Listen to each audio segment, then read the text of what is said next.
नमस्कार, स्वागत है आपका हमारी भक्तिमय प्रस्तुति में। क्या आप जानते हैं कि दुनिया में सिर्फ दो ही मूर्ख होते हैं? और क्या एक बहू ने भरे दरबार में अपने ससुर और राजा दोनों को मूर्ख कहा? एक सेठ की बहू जिसने कुएं पर खड़े 4 अनजान यात्रियों को पानी पिलाने से पहले उनसे 4 सवाल पूछ लिए और उनके जवाबों से उसने पूरे राज्य को हिला दिया। कहानी है मूर्ख कौन की, जहाँ चतुराई ने अज्ञान को चुनौती दी। महाराज, मेरे सामने इस वक्त बस 2 ही मूर्ख हैं। इन दोनों के बारे में जानन ए के लिए कहानी अंत तक जरूर देखिए। किसी गांव में एक सेठ रहता था। उसका एक ही बेटा था जो व्यापार के काम से परदेश गया हुआ था। सेठ की बहू एक दिन कुएं पर पानी भरने गई। घड़ा जब भर गया तो उसे उठाकर कुएं के मुंडेर पर रख दिया और अपना हाथ मुंह धोने लगी। तभी कहीं से 4 राहगीर वहां आ पहुंचे। एक राहगीर बोला, बहन, मैं बहुत प्यासा हूँ, क्या मुझे पानी पिला दोगी? सेठ की बहू को पानी पिलाने में थोड़ी झिझक महसूस हुई, क्योंकि वह उस समय कम कपड़े पहने हुए थी। उसके पास लोटा या गिलास भी नहीं था जिससे वह पानी पिला देती। इसी कारण वहां उन राहगीरों को पानी पिलाना उसे ठीक नहीं लगा। बहू ने उससे पूछा, आप कौन है? राहगीर ने कहा, मैं एक यात्री हूँ। बहू बोली, यात्री तो संसार में केवल 2 ही होते हैं, आप उन दोनों में से कौन है? अगर आपने मेरे इस सवाल का सही जवाब दे दिया तो मैं आपको पानी पिला दूंगी, नहीं तो मैं पानी नहीं पिलाऊंगी। राहगीर, कैसी बातें करती हो? प्यासे को पानी पिलाना धर्म है। बहू मुस्कुराकर बोली, धर्म निभाने के लिए ही तो कह रही हूँ। मेरा पहला प्रश्न, इस दुनिया में 2 ही यात्री हैं, वे कौन हैं? राहगीर सोचते हुए, हम यात्री हैं, पर 2 ही क्यों? कि तभी दूसरे राहगीर ने पानी पिलाने की विनती। बहू ने दूसरे राहगीर से पूछा, अच्छा तो आप बताइए कि आप कौन हैं? दूसरा राहगीर तुरंत बोल उठा, मैं तो एक गरीब आदमी हूँ। सेठ की बहू बोली, भैया, गरीब तो केवल 2 ही होते हैं, आप उनमें से कौन हैं? राहगीर गुस्से से, क्या बकवास है ये, मेरा तो प्यास से बुरा हाल है।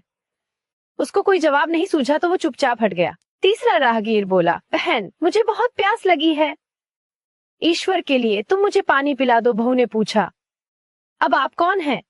तीसरा राहगीर बोला, बहन, मैं तो एक अनपढ़ गंवार हूँ।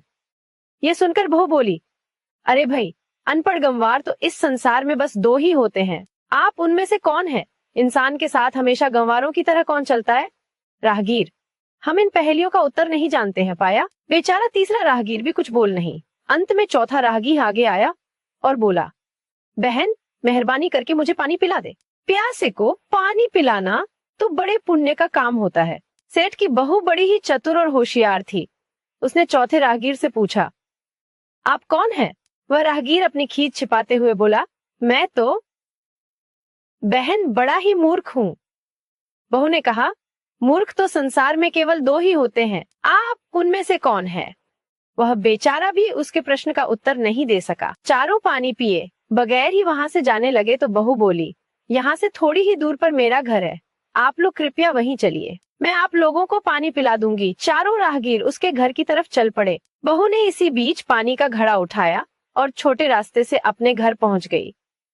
उसने घड़ा रख दिया और अपने कपड़े ठीक तरह से पहन लिए। इतने में वे चारों राहगीर उसके घर पहुंच गए।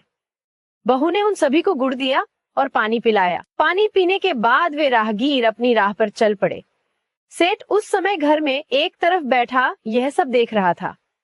उसे बड़ा दुख हुआ। वह सोचने लगा, इसका पति तो व्यापार करने के लिए परदेश गया है और ये उसकी गैर हाजिरी में पराए मर्दों को घर बुलाती है, उनके साथ हंसती बोलती है, इसे तो मेरा भी लिहाज नहीं है। ये सब देख अगर मैं चुप रह गया तो आगे से इसकी हिम्मत और बढ़ जाएगी। मेरे सामने से किसी से बोलते बतियाते शर्म नहीं आती तो मेरे पीछे न जाने क्या क्या करती होगी। फिर एक बात यह भी है कि बीमारी कोई अपने आप ठीक नहीं होती, उसके लिए वैद्य के पास जाना पड़ता है। क्यों न इसका फैसला राजा पर ही छोड़ दूं।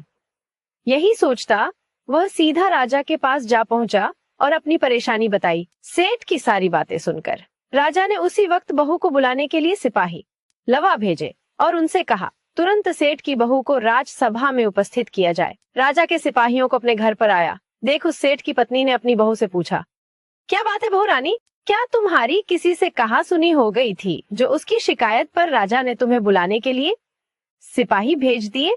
बहू ने सास की चिंता को दूर करते हुए कहा, नहीं सासू माँ, मेरी किसी से कोई कहा सुनी नहीं हुई है, आप जरा भी फिक्र न करें। सास को आश्वस्त कर वह सिपाहियों से बोली, तुम पहले अपने राजा से यह पूछकर आओ कि उन्होंने मुझे किस रूप में बुलाया है, बहन, बेटी या फिर बहू के रूप में? किस रूप में मैं उनकी राजसभा में? मैं आऊं? बहू की बात सुन सिपाही वापस चले गए। उन्होंने राजा को सारी बातें बताई। राजा ने तुरंत आदेश दिया कि पालकी लेकर जाओ और कहना कि उसे बहू के रूप में बुलाया गया है। सिपाहियों ने राजा की आज्ञा के अनुसार जाकर सेठ की बहू से कहा, राजा ने आपको बहू के रूप में आने के लिए पालकी भेजी है।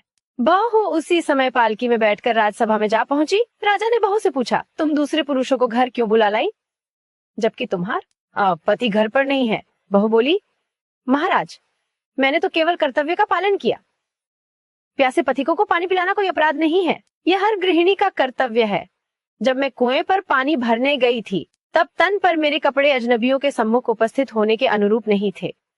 इसी कारण उन राहगीरों को कुएं पर पानी नहीं पिलाया। उन्हें बड़ी प्यास लगी थी और मैं उन्हें पानी पिलाना चाहती थी, इसीलिए उनसे मैंने मुश्किल प्रश्न पूछे और जब वे उनका उत्तर नहीं दे पाए तो उन्हें घर बुला लाई। घर पहुंचकर ही उन्हें पानी पिलाना उचित था।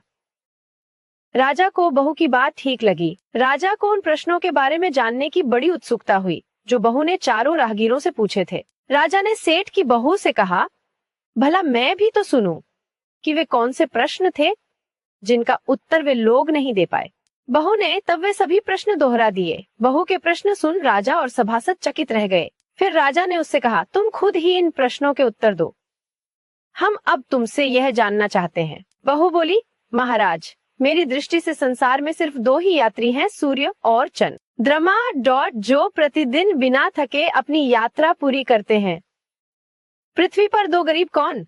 गाय और बहू इस पृथ्वी पर ऐसे दो प्राणी हैं जो गरीब हैं, क्योंकि दोनों ही हर घर में दिन रात सेवा करती हैं, फिर भी इन्हें ठीक से सम्मान या भोजन नहीं मिलता।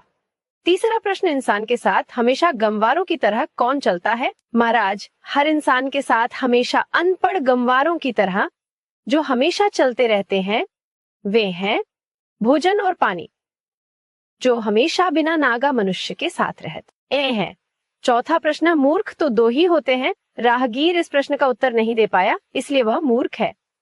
इतना कहकर वह चुप हो गई। राजा ने प्रभावित होकर बड़े आश्चर्य से बोला, वाह, तुम्हारे उत्तर अद्भुत हैं।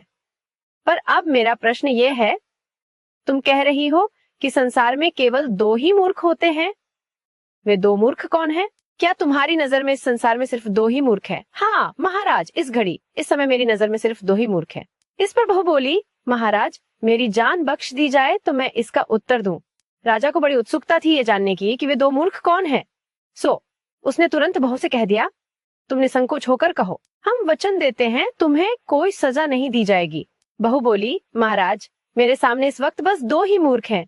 फिर अपने ससुर की ओर हाथ जोड़कर कहने लगी, पहले मूर्ख तो मेरे ससुर जी हैं, जो पूरी बात जाने बिना ही अपनी बहू की शिकायत राज दरबार में की। अगर इन्हें शक हुआ ही था तो ये पहले मुझसे पूछ तो लेते, मैं खुद ही इन्हें सारी बातें बता देती। इस तरह घर परिवार की बेइज्जती तो नहीं होती।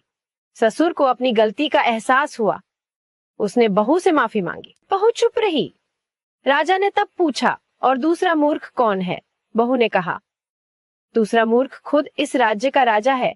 राजा ने आश्चर्य से, मैं मूर्ख क्यों? क्योंकि आपने पहला मूर्ख जिसने बिना जाने समझे शिकायत की, उस पर विश्वास किया और मुझे बिना मेरी बात सुने दरबार में बुला लिया। आपने मेरा स्पष्टीकरण सुने बिना ही दंड देने की तैयारी कर ली थी। दरबार में सन्नाटा छा जाता है। सेठ शर्मिंदा हो जाता है। राजा एक पल सोचने के बाद मुस्कुराकर, वाह, तुम वास्तव में बहुत चतुर हो। तुम्हारी चतुराई और साहस ने हमारी आंखें खोल दी। तुमने सही कहा, बिना पूरी बात जाने किसी पर विश्वास करना या न्याय करना मूर्खता है। राजा बहू को इनाम देता है और उसके ससुर को चेतावनी देता है कि वह भविष्य में सोच समझकर ही कोई कदम उठाए। जरूरी नहीं कि जो आंखें देखें वही हकीकत हो, क्योंकि अक्सर दिखने वाला होने वाले से बहुत अलग होता है। हमेशा विश्वास करो कि एक छोटा सा हिस्सा जो तुम्हें दिखता है उसके पीछे एक बहुत बड़ी और अनकही कहानी छिपी है। सच्चाई तो अक्सर आंखों को दिखाई नहीं देती, उसे महसूस करने के लिए समझ और सब्र चाहिए। अगर सब कुछ इतना आसान होता जितन आ दिखता है तो जिंदगी में कोई गहराई नहीं होती। धैर्य रखें, कभी कभी सही समय आने पर ही पूरी सच्चाई सामने आती है। अगर आपको वीडियो पसंद आई हो तो वीडियो को लाइक करें, शेयर करें, कमेंट करें और चैनल को सब्सक्राइब करें। धन्यवाद।